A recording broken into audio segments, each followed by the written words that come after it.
എൻ്റെ ഏക മകനാണ് ഹാരോൺ. അവന് പല്ലിന് കുറച്ച് കേടുണ്ടായിരുന്നു. അപ്പോൾ അതിന് വേണ്ടിയിട്ടാണ് ഡെൻ്റൽ കൺസൾട്ടേഷൻ ചെയ്തത്.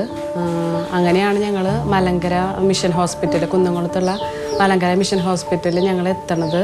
അപ്പോൾ അവനൊരു 6-7 പല്ല് ചെയ്യാനുണ്ടായിരുന്നു. അത് കാരണമാണ് ഹോസ്പിറ്റലിൽ വെച്ച് ചെയ്യണത്. അതായത് അണ്ടർ അനസ്തേഷ്യയിൽ ചെയ്യാൻ ഞങ്ങൾ അവിടേക്ക് പോയത്. 7-ാം തീയതി ഒരു 6 മണിക്ക് ഉണ്ണീനെ സർജറിക്ക് കയറ്റി. 8:30 കൂടിയിട്ട് സർജറി കഴിഞ്ഞു എന്ന് പറഞ്ഞിട്ട് ഡോക്ടർ പുറത്ത് പോയി. 9:30 കൂടിയിട്ട് പോസ്റ്റ് ഓപ്പറേറ്റീവ് വാർഡിലോട്ട് മാറ്റി.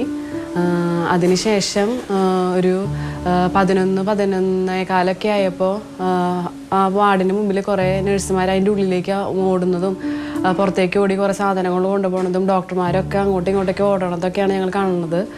പോസ്റ്റ് ഓപ്പറേറ്റീവ് വാർഡിൻ്റെ ഉള്ളിലോട്ട് കയറി നോക്കിയപ്പോഴാണ് ഉണ്ണീനയ്ക്ക് ഇങ്ങനെ CPR ചെയ്തുകൊണ്ടിരിക്കണത് കാണുന്നത്.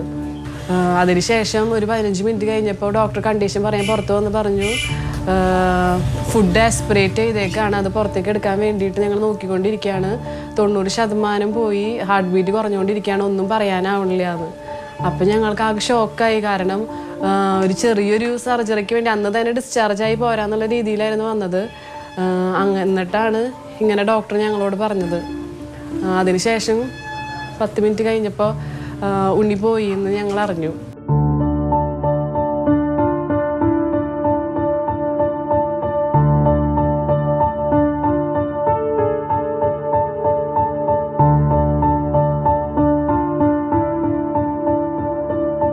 പോസ്റ്റ്മോർട്ടം റിപ്പോർട്ടിലെ അന്ന് പിറ്റേ ദിവസം പോസ്റ്റ്മോർട്ടം ചെയ്തു. അതിൻ്റെ റിപ്പോർട്ട് 22-ാം തീയതി കിട്ടിയതിൽ ശ്വാസകോശത്തിൻ്റെ ഉള്ളിലേക്ക് രക്തം കയറിയെന്നുള്ള രീതിയിലാണ് പോസ്റ്റ്മോർട്ടം റിപ്പോർട്ട് വന്നത്. പക്ഷേ അതെവിടെ നിന്ന് വന്നു എന്നുള്ളതും എന്തുകൊണ്ടാണെന്നുള്ളതൊന്നും പോസ്റ്റ്മോർട്ടത്തിൽ പറഞ്ഞിട്ടില്ല. ഹോസ്പിറ്റൽ ഞങ്ങൾ എന്താ കാരണം എന്ന് ചോദിച്ചപ്പോൾ അവർ പറഞ്ഞത് ഹൃദയാഘാതം എന്നുള്ള കാര്യം പറഞ്ഞത്. പിന്നെ പറഞ്ഞു തലേദിവസം കഴിച്ച ഫുഡ് ആസ്പിറേറ്റ് ചെയ്ത് പോയതാന്ന് പറഞ്ഞു. പിന്നെ ഇന്റേണൽ ബ്ലീഡിങ് ഉണ്ടായി. അങ്ങനെ പല കാരണങ്ങളാണ് പറഞ്ഞത്. കറക്റ്റായിട്ട് ഒരു കാര്യങ്ങളൊന്നും പറഞ്ഞിട്ടില്ല, സ്പെസിഫൈ ചെയ്താൽ ഇന്ന കാരണമാണ്. അത് കാരണമാണ് ഞങ്ങൾ കൂടുതൽ സംശയമായത്.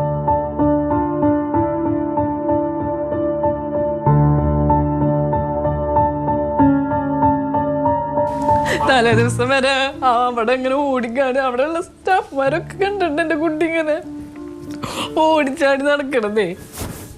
എന്നിട്ടാണ് കൊണ്ടുപോയി കൊടുത്ത പോലെ അവിടെ പോയിട്ട്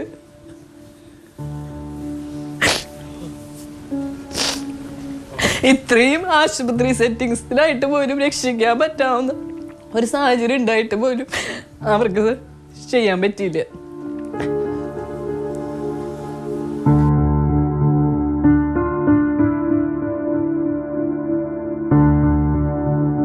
ഓക്സിജൻ കിട്ടാതെയാണ്, അതായത് ശ്വാസം മുട്ടിയിട്ടാണ് എൻ്റെ കുട്ടി മരിച്ചേക്കണത്. ഇനി അങ്ങനെ ഒരാൾക്ക് ഉണ്ടാവാൻ പാടില്ല. ഞങ്ങൾക്ക് നീതി കിട്ടണം. എനിക്കറിയണം എൻ്റെ മോന് എന്താ സംഭവിച്ചത്. ആർക്കും ഇത് സംഭവിക്കാൻ പാടില്ല.